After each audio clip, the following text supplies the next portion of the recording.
Hello and welcome to Political Paradigm. I'm Terry Ikumi. Today we have a lot to speak about with regard to politics, and I'm joined by one of the major players in Nigeria's political history as the chairman of the Senate Committee on Southeast Development Commission and the former governor of Abia State, Senator Kalu. Welcome to Political Paradigm. Thank you, Terry. So let me begin like this. The APC national chairman's resignation is generating quite a lot of reactions in the public space. I don't know, as a major stakeholder in the party, did you see this coming or were you taken unawares? No, people cannot see anything coming. Health challenges and health issues are not what you need to joke with. They can come today. I was just with the national chairman 2 weeks ago in his house, and we had a lot to discuss about health, about the party, about every other thing. So health issues are what you can never and never put your eyes or your ears or your mind to. So the concern is while the statement from him suggested health issues, his supporters tend to think that it's beyond health issues. And some are saying it's a permutation, political permutation ahead of the 2027 general election, presidential election to be specific. And then there are those who are now talking about Kwankwaso coming in, and so it's politically motivated. His resignation is politically motivated. Are you dismissing that? he is a very close friend of the president, and if it's not hate issues, he cannot say it's not his hate issues.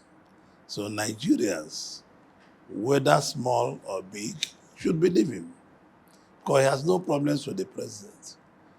It's not, in my deepest opinion, even if Kwankwaso is coming into the party, it has nothing to do with Ganduje going out. It's absolutely his decision to step down. It's absolutely his decision to look after his health. After all, health is wealth. So can he really be running around from pillar to post, from Sokoto to Rivers, from Kebbi to Calabar, from Yobe to Abia to Yenagoa and to Lagos, post to post? It's quite a difficult job to be done. So honestly, I believe him. Any other person can say what they want, but I know that President Tinubu is very bold enough. He's very courageous. You can tell him, step down. Your services are no longer required, but I don't think so. They are quite close. And mind you, this governor, when he was governor, was the first governor among all people that supported President Tinubu openly before any other thing. So I think Nigeria should learn to believe their leaders when they say they had health issues. The opposition seems to be milking it and pointing to internal destabilization within the All Progressives Congress. And they point to the fact that this resignation comes within 2 weeks of that situation in Gombe State where he was attacked, and because of the open endorsement of the APC in the state of President Tinubu without the Vice President Kashim Shettima. No, usually both the president and the vice president have good relationship.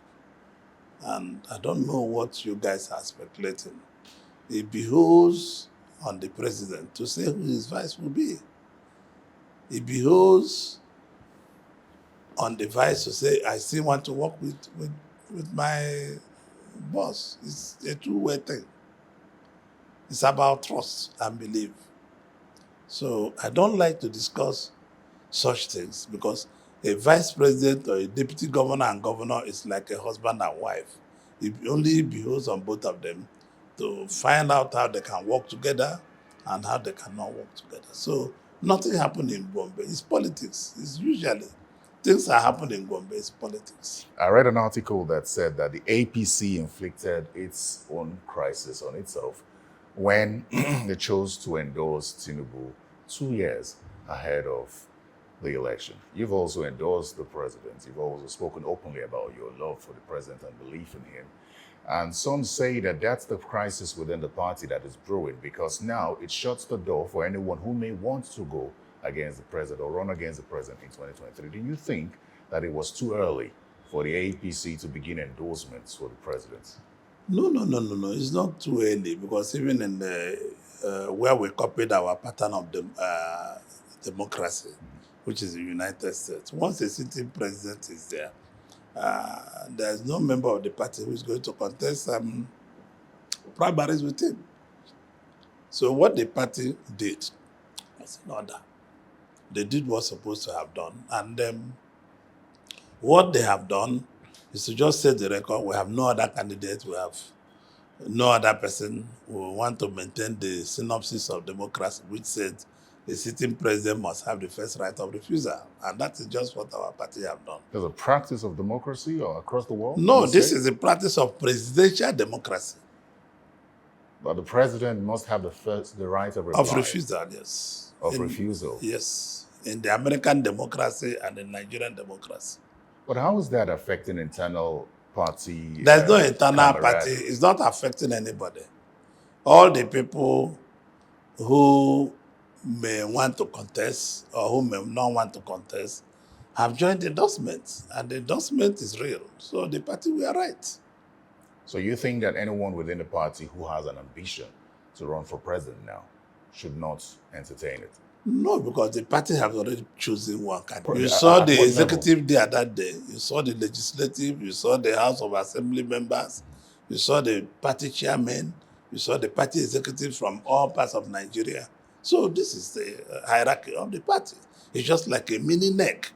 That day just looked like if it was the NEC sitting. So, and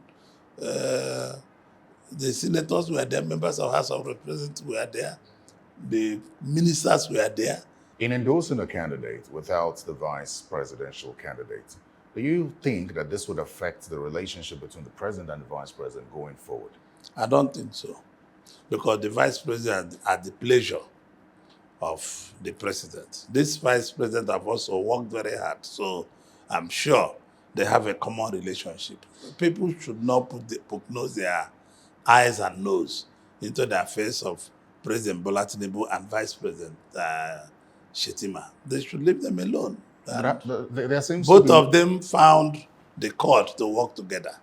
But there seems to be some form of discontent. It's always politicians that cause this discontent. Politicians always find a way of putting trouble where there's no trouble. Do you think that there's a northern agenda against the president? I'm not from the north. I don't know if there's one. I remember speaking with former spokesperson of the Northern Elders Forum, Dr. Akim Babamed, and he said that even the governors of the north know that the people of the north do not and will not support President Tinubu in 2027, but they are deceiving the president. So many are now looking at it from the standpoint that this could be a replay of what happened in 2015 with former President Goodluck Jonathan.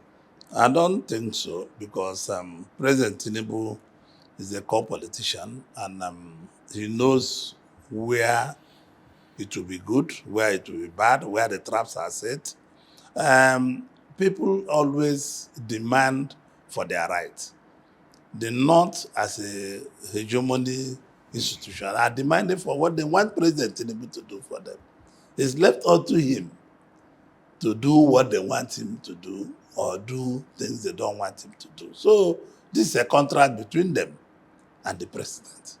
Like in my zone, when we want so many things also from President Tinubu, it's the same thing. Everybody is crying. We are like carrying our plates, shouting to the president. Everybody is crying for what to get back to their zone and get back for their region. And that is the truth. Well, speaking of crying, it would seem that the state of the nation, the hardship in the country, increased hardship, especially under the Tinubu administration, is fueled in a lot of anger in the land. And then you have the opposition capitalizing on that. There are coalitions being formed as well. I recall that former Kaduna State Governor, Nasir El-Rufai, recently granted an interview where he said that this is the worst government, and he's happy to not be part of it, even though he was initially part of the people who put this government where it is today. And he says that this is the simplest form of government that's been bungled. He says the president's cabinet has no idea what they are doing, and that is why the country is going through what it is going through now. How do you respond to that? Well, I think God is mercies put leaders at every time for a purpose. Even President Tinubu knows that people are suffering. He knows. But you cannot eat your cake and have it. You cannot want to put up the structural defects we have and also be that. Even me, I'm employer of labor. I know that people are suffering. I'm suffering myself. Everybody knows. I'm sure President Tinubu himself is also suffering. So, you cannot say you want to restructure things that are abnormal and not suffer. There must be a price, a little price to pay, but the price is getting too much. I'm saying that Nigerian people are hungry. That is correct. So when you say that the price that Nigerians have to pay is getting too much, Yeah. what do you see this government doing? The man that is working. addressing it? Because No, the man is working day and night. Let me tell you, the stabilization of this economy have come this way. It's going to move down. The manufacturers are the ones suffering most, but they cannot talk. The people who are day-to-day business are suffering most. But it's like during the time for when you have to restructure an economy, we have to feel the pains. You have to go with the pains. It's not a Christmas party. These are things that no government since 1960 have agreed to be done. Nobody agreed to do it because of fear of our people revolting.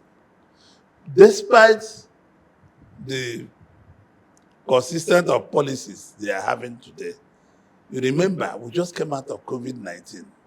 The impact of COVID-19 is showing all over the world.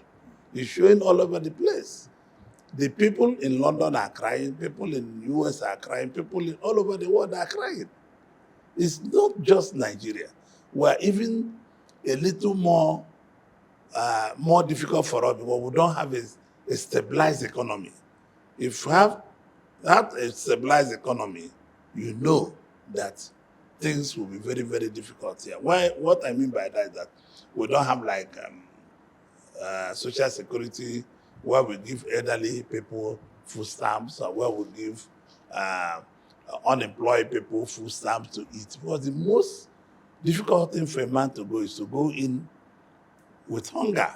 When he's hungry, to go to sleep with hunger. It's quite difficult. So, because we don't have those social outlines today, things are very difficult. So that brings me to the question, because you initially said that you're suffering, President Bola Tinubu is suffering. That's arguable. No, I said every Nigerian. Yeah, you said you are suffering. Yes, of course. Right. I have a payroll. I'm suffering. So there's more you have to pay now. Yes. I have a payroll, I have employees, I have people that work under our private businesses. So when you explain to the people that work for you on how the president is making efforts to address No. Huh? Just 1 second. When you explain to the people that work for you on the challenges and the efforts of the president, what are the things that you point to that suggest that there is light at the end of the tunnel? A lot of things have been put in place, and although I don't work in the executive, I'm a lawmaker.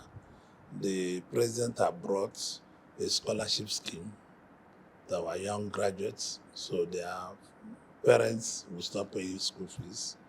We have looked realistically on other... Are you talking about the NEL fund? NEL the fund, student loan? Yes, but that's not entirely a scholarship. It's a loan that has to be repaid. Loan, but it's better you go to school than not going to school. It's better you get the loan. It's the same thing in America. It's better you get the loan to go to school than not going to school. So those are things they are doing. I mean, this is one of the things I find very interesting that the president have done. President have ordered people to release in the strategic reserve the Ministry of Agriculture led by Abubakar Kyari to put food on the table of Nigerians where they can. And president is fighting every day through our military and through other security agencies to see how we can curb insurgents. I'm very thankful for our armed forces for the good job they have done and other security agencies. But these things are difficult because also people are sabotaging this. People are deliberately fighting this war, both in the all fronts of banditry. So it's a terrible thing that people will put a war against themselves. Nigeria is at war with itself, which is not supposed to be. I come out to say, if Nigerian people really want this thing to end, it will end. Because they'll come out and say, no, enough is enough. We'll put our hearts to it. We'll fight for it. Because every other big people are trying to sabotage the other. The hatred, what is causing this problem is even the hatred among political elites. The hatred is too much because everybody wants to push the other person down to be able to come up. So how can we survive? I've said it times without number that how can political elites should come out and know this is our country. This country does not belong to President Tinubu. It's our country. It's your country. It's my country. So why don't we come together peacefully and see how to pay attention more to our security, two, to our economy, and three, to our children and the younger ones and women.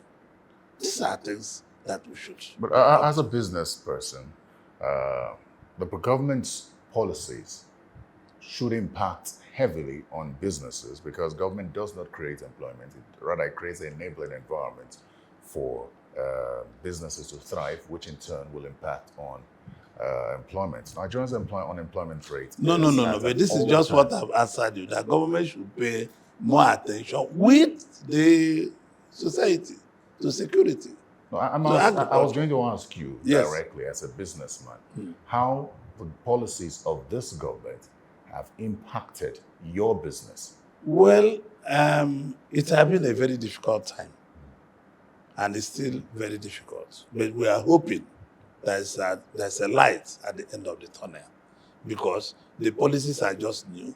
Removing the subsidy, imagine the exchange rates. These are making things. People before used to still stay on their beds and make phone calls and make billions of naira instead of foreign exchange. People before used to stay on their bed, take allocation of fuel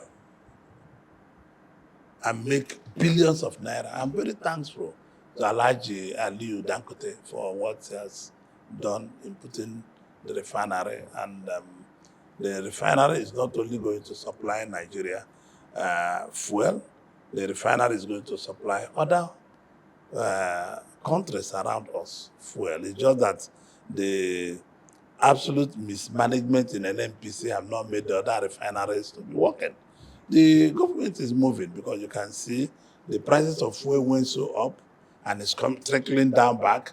The prices of foreign exchange, prices of foreign exchange went so up and it's trickling back. The price of goods went so up and they're trickling down. That is what I'm saying, that we are watching to see the trickling effects. Mind you, all these people you call in opposition, they're all friends of President Tinubu. We're all our friends, one way or the other. So we should find time to sit. This is not time for politics. This is time to govern. This is time to give back Nigerian people food on their table. This is time for Nigerian people to have value. Senator Ojuzokala, I'd like to get your thoughts. I'm very eager to get your thoughts on this coalition that's being formed now. It's being formed, and then there's a new political party being propagated the All Democratic Alliance. You know some of the people in there, some very major players in Nigeria's political landscape. You have the likes of Atiku, you have the likes of Obi, you have the likes of El-Rufai. In that, this has played out before in 2015, how the APC was formed when these dissatisfied persons came together and formed a new party, formed the merger, and ousted the president. We've heard your party say they're not concerned about it, but are you? Well, because I'm a human being, I'm concerned. Because I'm a human being, it's just telling APC we need to work harder more. Because I'm a human being, we need to work harder. There's no two ways that hard work. They can form their coalition, but we're also working very hard to make sure that we will not be submitted by the coalition. The coalition in politics, let Nigerian politicians stop. Every 4 years of election, we form new parties. It's very disgraceful. Why can't all of us be in one party? If you don't win this time, you still be in your party and fight further. So every 4 years, Nigerians are talking about forming new party.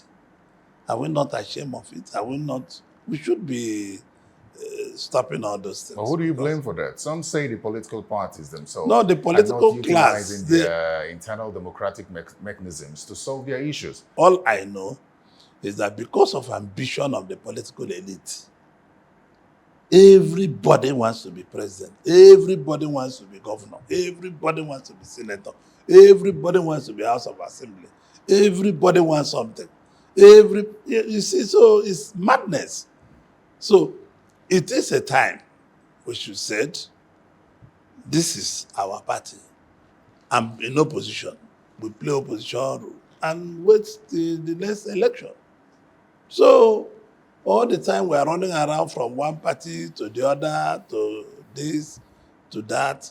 I'm taking life very simple now because you see, everything we're doing here in terms of party, wealth, everything, are vanity.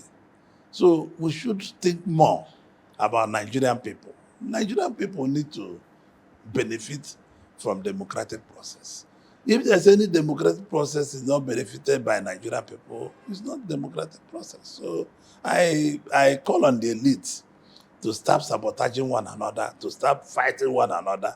Every day, it's only in Nigeria, you go, there are 200 petitions against people in police, in AFCC, in DSS, in everywhere, among themselves.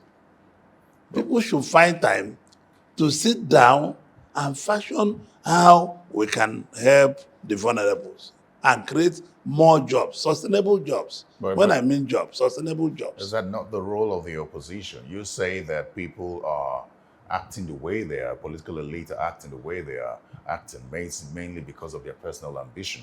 Some would say that is opposition, that not everybody No, needs to I'm be not in against, no, I'm not against opposition criticizing. But I'm against opposition fighting among ourselves. Criticism is part of democracy. I can never ask people, even me, if the president is here, he will tell you that I criticize him where I need to, one-on-one. I tell him my mind, and he's courageous enough to accept some. So that is it. People must not go dancing and telling president or vice president or senate president or speaker of the House of Representatives what is not the truth. They should tell them what is the truth. Every other thing will fail, but the truth will stand the test of time. Everything will fail. And the truth is the only thing you do. You have no defense. Once you put the truth on the table, you don't have anything to defend. And I'm telling you the truth. It is very courageous on President Tinubu to remove the fuel subsidy, to match the exchange rate, to be able to say no more of some certain things going on. I mean, but that is okay. But you have to fine-tune another strategy to make all these decisions trickle to Nigerian people. And that is where I am. But when will that happen? I mean, it's As the for they are argument. taking The time. argument is that this should have been the first thought of the president No, before why? Yes, implementing it could have these been the first policies. thought, but why it's difficult to see it that way? Because I think when the president came in, he didn't want to spend a night not doing that. Not doing what? Removing subsidy. Okay. Because once he removed the subsidy, you can see there are a little more, a less private jets on the sky. And you can see the businessmen, president have done enough, done a lot. Even the tax reform bill is a credit to him. Although people will say, oh, some people will benefit. In every action, some people must benefit. But it's a good omen for the country. Do you think it's a worthy sacrifice to pay? If that tax reform bill, because the North, even though it's passed, there are still some aspects of it that are still not satisfactory to the North. And they believe that they need to put up an agenda. And I say this because I've spoken with some of the lawmakers who are not happy with the way that bill went. They didn't think that it should have. Those No, but they bills were in the floor of the Senate. Well, absolutely. They were in the floor of the House. They were there to ask. doesn't take away the let fact me that they tell had you, the both the satisfied. Speaker of House of Representatives and the Senate President gave everybody opportunity to voice out where they are not happy. I was in the Senate. So you think that every aspect of the tax reform bills, as they passed, or have they have now been signed by the president, appeals to every section of this country? No, but no law is perfect. This is why if there's another president, if his amendment, we'll do amendment. That is why no law is perfect. But the most important thing is to have a piece of legislation turned into an act of National Assembly. And in that act, there will be continuous amendment. As we have to practice something to know that is bad or good. Nobody, like people say, oh, I wore the dress of president to come to the Senate. I wore a dress made by me, by my constituency. And if it carries the logo of the president, that is very good. That is good for them. So- you understand me? so- I'm coming. Yeah. So you see, I'm not a sycophant. Even Mr. President know. Every Nigerian know that I speak to anybody the way I feel and what is the truth. And what I'm looking for, my needs are not very, Major. yes, my needs are almost zero. Today, my needs are very zero, almost zero. So what I owe my conscience, myself, people of my state, people of my village, is at any time to tell all the leaders the truth. All the presidents I have worked with, from Obasanjo to Buhari to Tinubu, I tell them the truth. The only thing you can say is, don't come to my house again. I'll say thank you Do very they much. listen to you? Eh? Do they listen? They listen. Which of them has the best listening ear? Almost all of them listen. No, that is the truth. I cannot malign anyone. Obasanjo is a very good listener. I can tell you that. Obasanjo is a man, after discussing with him today, he can call you back. That thing you discussed, come back. I didn't understand some aspects. Buhari is a very good listener. Whether he implements is what I don't know. Tinubu is just 2 years. For a couple of things we have discussed, he implemented. Because he listened also. So this is about leadership. You know, leadership is a very big burden. The same Tinubu you know, possibly some 6 years ago, it's not the same Tinubu because the burden of the country is so much. You know, I live next to the Do villa. you think there, he's so overwhelmed? every president is overwhelmed. It's not a tea party to be president of Nigeria or to be president of America or to be president of South Africa. You know, that's going to bring me to the comments from Peter Obi following the resignation of Ganduje.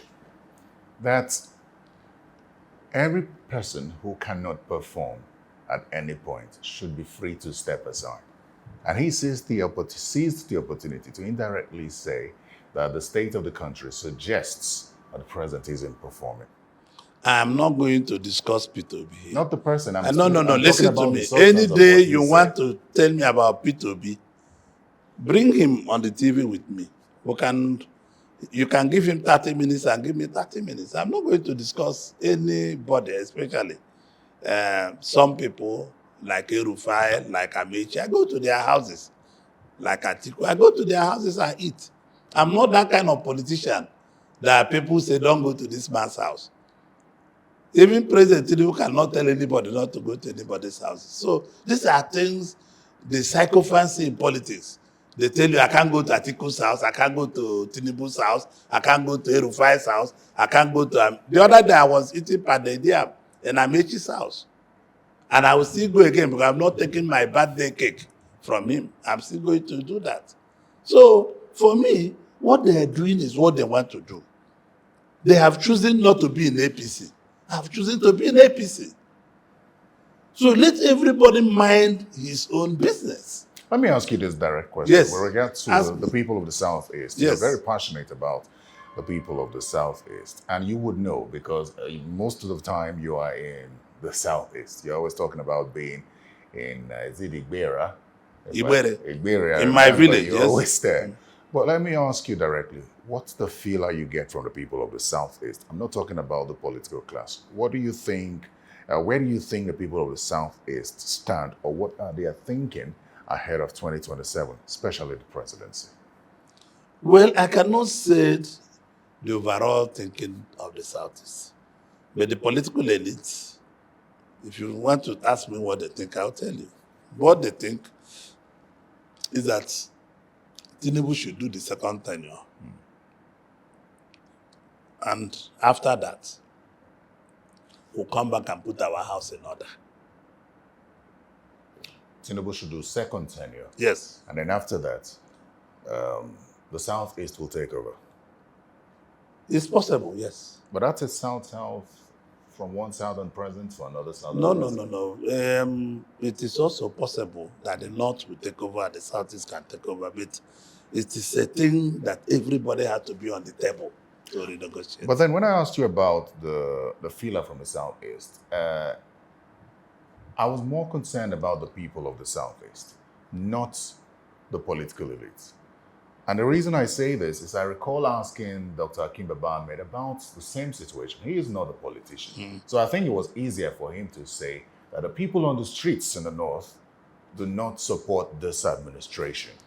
No, people on the streets always don't support. Why do you think But so? when we go back, because that is when people are hungry, they don't want to support anything. And it's right, they're right to do so. They have a right to do that. It behoves on us to continue explaining to them.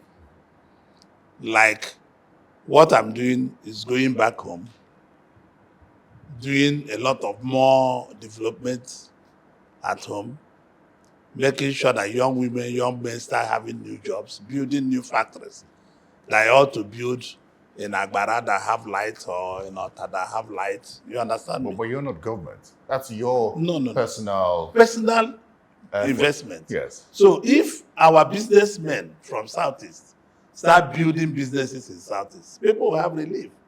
The Southeasterners won't even think who is the president of Nigeria. So they'll care less about the No, president. they'll be careless. It's like in America. Nobody knows who is president of America.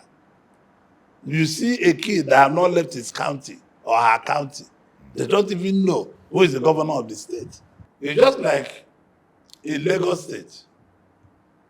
These people don't know who is the governor of Lagos State because the economy is driven. Almost in Kano. These people don't know who is president of Nigeria. Like in Abia and Newi. People don't know who is the governor of the state. Only when they have potholes or bad road, they will remember that it's government. But on day-to-day living, these people think about what they can do for themselves. So you believe that if the people of the Southeast, those ones who have made it, so to speak, can reinvest in the Southeast, it would make up for the lapses of governments. Yes, because the Southeast was becoming very independent of what government does recently. Only when the security lapses came back that the Southeasterners started feeling about government. If there are continuous investment by the people of Southeast, they will not know if there is government. This is why I always go to my village and make them feel it's not only government they can rely on. You can rely possibly on individuals. So I call on people of Southeast. The country knows the Southeast can manufacture anything they go to China to buy. We can do it in the Southeast. But the country has not been fair to the Southeasterners. In what aspect? Like when the war ended, all the presidents, nobody is discounted. They could have counted those people that make shock battery, Obunigwe, all the equipment they made in Biafra. They could have counted those engineers and all of them and get them together and ask them, do this equipment. The problem on Nigeria, people don't want to give honor to Southeasterners. Their society is there. People are ready to work, but give them encouragement. So if one president had just packed them together, take them to defense industry, pay them good salary, forget who gets the honor that he manufactured this. The problem on Nigeria, they don't want to give the Southeasterners the honor that they deserve. Based on what you've said, some would argue that state governors can pick up those persons and put them in. And No. give them the opportunity. State governors cannot manufacture ammunition. It's illegal. No, beyond ammunition. No. It's illegal. Because listen, if we have manufactured those ammunitions, we'll be selling equipment to Russia, to anybody who is fighting war, and to all the rest of them. But it would seem that there might be some form of distrust between the government and the people of the Southeast. There should not be any, let me tell you the truth, there should not be any type of distrust. When I see how people say, oh, this Igbo, let me be honest with you, there's no way you go to this country, only the Igbos are living there. The other day I went to Zamfara, where everybody had run away. All the groups that came to welcome me are Igbos. I went to see the Zamfara International Airport. I went to see so many things. All the occasions I go there, you see Igbos. So, for me, Igbos are the salt of the nation. Because if there is no Igbo anywhere, nobody lives there. So, I want the federal government to make a special fund. Special fund. When I mean fund, I mean special fund. To set aside for Igbos to develop materials that the country needs. There is nothing you needed. We can conserve foreign exchange on what we can manufacture. I know that we don't need to be building this petrochemical. Igbos can manufacture those things. We don't need to spend billions of dollars, 20, 30 billion like that to go and build a refinery. Igbos can build those refineries, but no, it's not given to them. There's no encouragement. The country should stop saying where you come from. They should start saying ability on what you can do. We have a lot of billionaires in the Southeast. Ganduje. No. Let me be honest with you. Let me be honest with you. You cannot equate what I'm saying it's not about private sector driven. It's about government being the driver of this world. So government must look into. And those refineries, for example, in Port Harcourt or Kaduna, wherever, government should hands off immediately and sell them off. Who owns those refineries is not important. What is important is that they are working for the interests of Nigerian people. So let you go back and know all the regions. If you say North, they will produce a lot of agricultural products. You go to West, they do agriculture, they do also some industrial input. You come to Southeast, they do all the industrial input. you'll be fine. This is a very beautiful country. I believe in this country. I believe in strongness of this country. But let the country play out justice. You know, for me, wherever I go, they will only say I'm Hausa man or I'm Yoruba man. But that doesn't bother me. What I care that I'm in Nigeria and I live in the polity of space called Nigeria. And I should play Nigeria. And I believe that Nigeria is a great country. If you are going to other countries, going to everywhere, you know that we're living in a very beautiful space. What does the Southeast Development Commission address? You're the chairman of that committee in the Senate. There are those who believe that this has been a long time coming. But there are also those of your colleagues from the Southeast who say that the proliferation of all the regional development commissions downplays the impact or importance that the Southeast Development Commission is supposed to have. Well, I cannot say because every region is a Nigerian region and they have equal rights to other rights. So for me, I'm not a decision maker in the Southeast. What I do is oversight. Whatever the chairman, board of directors, and his management does, my duty is to oversight them. People are going out thinking that the Senate committee will be running Southeast Development Commission. The answer is no, it's not true. They bring their budget for us to look at. We approve the budget and get it back to them. They go and implement. I'm actually asking about the impact that's expected. We have not seen the impact until when they start. Commission. They have not started. You cannot have an impact for what has not started. Yeah. Although it's going to spark off some inflations because inflation. Yes, of course, because we are going to be on spending main road. The highway will be spending. Well, it's not conserving because you put more money to the economy. That is what it is. So, and if you know anything, and the gameful management of the central bank will be losing a little bit because a lot of money is going to be in circulation because central bank have been doing very well, but the issue is that the inflation is taking over the gains the federal government are making. Let's do some politicking closer to you now. Let's talk about Abia State, where you were governor for 8 years, and now you have a governor from Labour Party in that state, whom you recently visited. Some say you endorsed this governor and said that Tinubu was happy with him. And then we had reports that Tinubu was happy with the governor, and that the governor is also supporting the president, except you say that's not what you said. And then we hear that the APC in the state is unhappy with what you've said about the governor. No, for me, governor have done my road. I built that road as a governor 20-something years back, and no other person built it. They maintained the road. And the road is in my constituency. So I'm very happy with the governor for building the road. Is that it? Whether I will support the governor is another thought altogether. So the reports of you endorsing the governor are false? No, listen to me. I don't endorse people. The endorsement lies on the people he's working for. I'm very grateful and thankful to the governor. For that one action. For that road.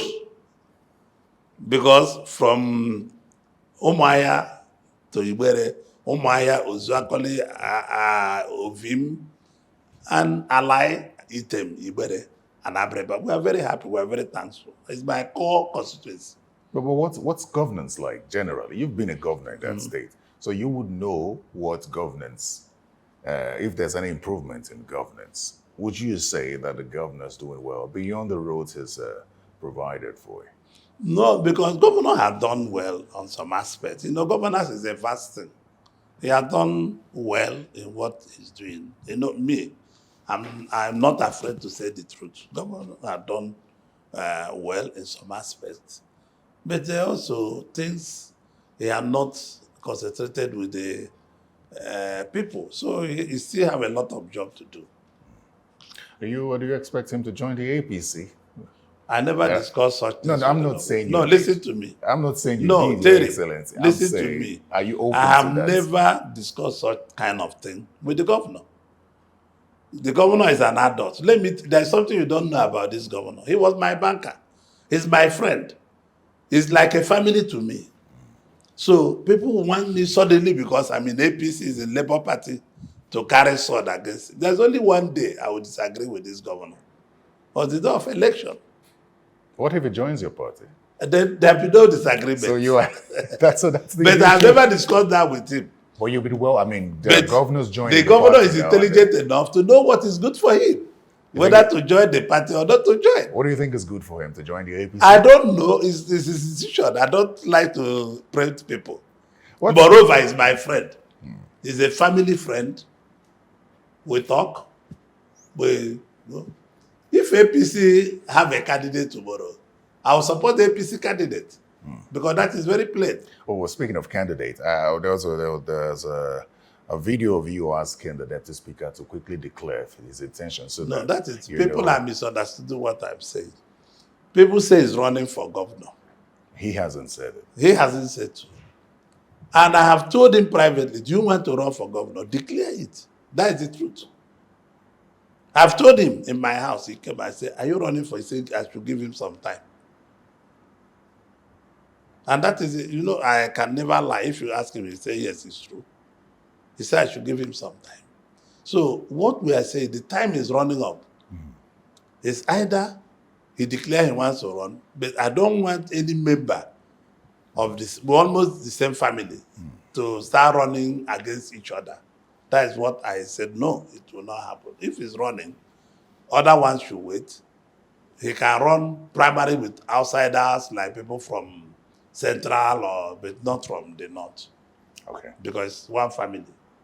So for us to win, we need unity. We need oneness. And that's what I'm avoiding. You think if the APC, you think the APC can win Abia State back? It's possible, yes. Why not? Everything is Well, hard work. the report we hear is that Governor Oti is performing so well and that the people of Abia State fully support him. So I'm going to ask you this question because we know in the last election as well, President Tinubu did not win Abia State. Now he has you to work for him in Abia State. Do you think that you can pull that off for him in 2027? Well, it's a difficult question, but I will try. And our people believe me. In the last election, I didn't put much effort in anything. But in this election, why didn't you? No, I didn't put effort. You know, I'm an honest man. I didn't. That's put why I'm effort. asking you honestly. Yes. Why did you not? I was going to put a very big effort for President Tinubu to win our state. Well, you were friends with the president at the time. Why did you not put effort? No. I didn't put much effort. So you want to intensify your effort? I want to put the real effort. Will come now.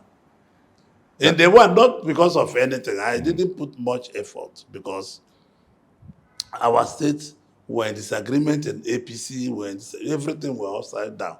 And the churches play a lot of role. The churches took over every structure of politics. For me, I didn't want to offend the church. But now I've settled with the church to tell them, no, what you people did before was not too good. This is why I didn't put effort. Because why did you think it was wrong? No, because if you go against the church, well, what they wanted, they can excommunicate you. So why not take Holy Communion? Why did you think what the church did was not good enough? No. The church took a position. They shouldn't? They shouldn't have taken a position? No, but it's good for them to take position for good governance. Yes. Yes, they took position against Tinubu. A particular party, not Tinubu. APC generally. No, not APC. They say vote people by their individual making. You see it? So the church say we will. For me, I'm not supposed to have won an election because the church also were behind me. They say, no, I have done well. I did well as governor. I did well as doing well as senator. That I will go back. That's the truth. And I find it difficult. But now, in the last couple of months, I've been able to tell the church, give us opportunity, we will rejig the government, we will do well. The church is a powerful tool from where we come from. So I believe I will be in bed with the church.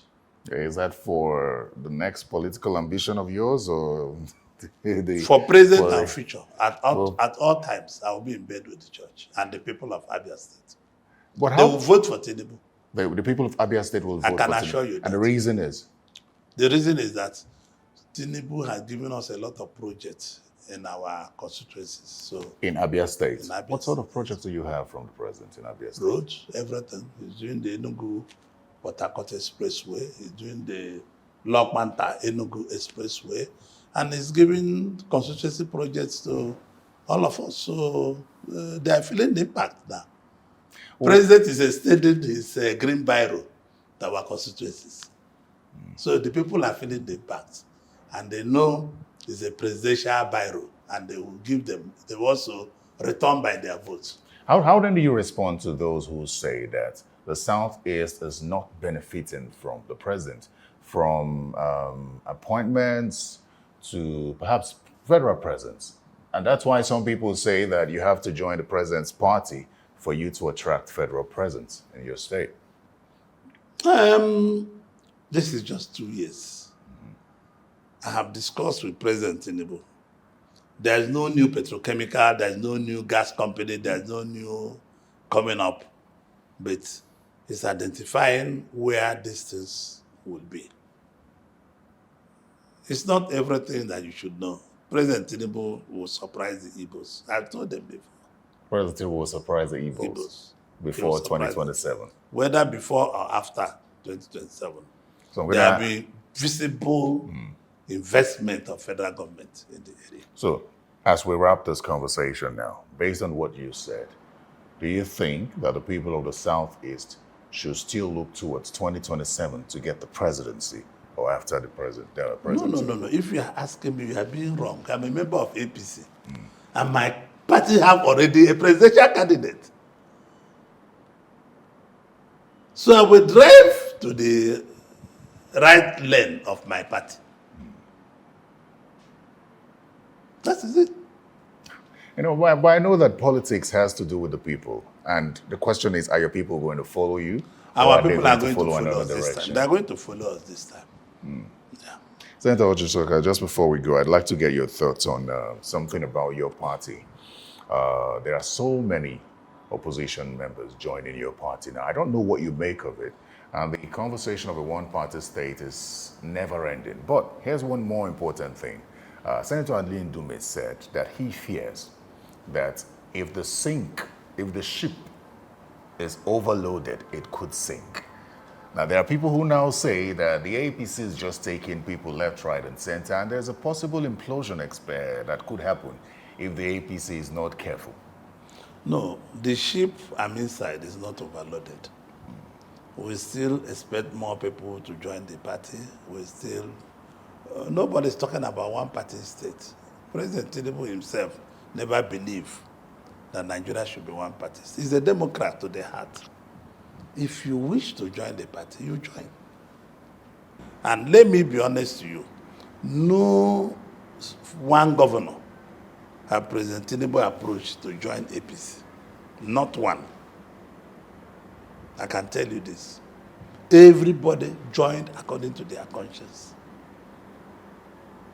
I've discussed this with him, and no one has he said, can you come over? Like you asked me about my governor. We never discussed such matter. My governor is a man of himself. I respect him, he respects me. So I go there, I eat, I greet madam, I greet his children, I greet everybody the way I used to do before he became governor. That's what I'm still doing. So if anybody is thinking I'm going to stop going to the governor because I'm a senator in APC and he's a governor in Labour Party, they are wasting their bloody time. What if I go out of politics tomorrow?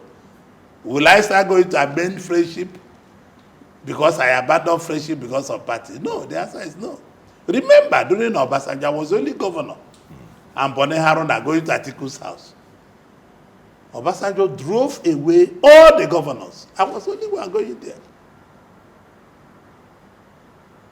Do you still share that relationship with Yes, I have open relationship with Atiku. Atiku is Tinubu's good friend. like I am, but they are playing politics. Have you seen them in any public function? They don't greet very well. I'm sure they might be even exchanging visits in the night to each other. Nobody knows. Well, it's good. I mean, these are the But kind of it's conversations healthy for constitutional democracy, because people hiding is not good. People being open.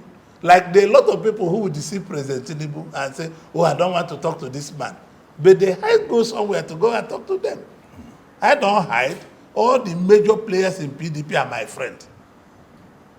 Both like Sam Anyanwu, like the other Udo Okoye, like Saraki, like Wabara. All of them are my friends, personal friends. And I can't do away with them because they're in another party. It's not possible. Senator Ojo Kalu, I'd like to thank you very much for coming to speak with me on Political Program. It's always a pleasure. Thank you very much. Well, that's all the time we have on Political Program. I've been speaking with the chairman of the Senate Committee on the Southeast Development Commission, who is a two-time governor of Abia State, Senator Orji Uzo-Kalu. If you'd like to catch this episode and more, please go to YouTube and search Political Paradigm or go to channelstv.com. I'm Terry Kumi. Goodbye.